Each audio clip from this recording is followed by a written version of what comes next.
पुणी भाइराल है श्रीमंदिर भीतर फोटो। एथर श्रीमंदिर परिसर कीर्तन चकड़ा फोटो भाइराल होईछि। श्रीमंदिर भितर फोटो उठाई सोशल मीडिया रे भाइराल करिसंती गौरव कुमार साहू नामक युवक।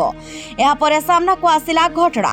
बारंबार श्रीमंदिर भितर फोटो भाइराल हेबा परे श्रद्धालुंक मध्यरे एहाकु नेई कड़ा प्रतिक्रिया प्रकाश पाइछि। निकटरे गत जनवरी 5 तारिख दिन श्रीमंदिर उपरे ड्रोन उड़ीथिला।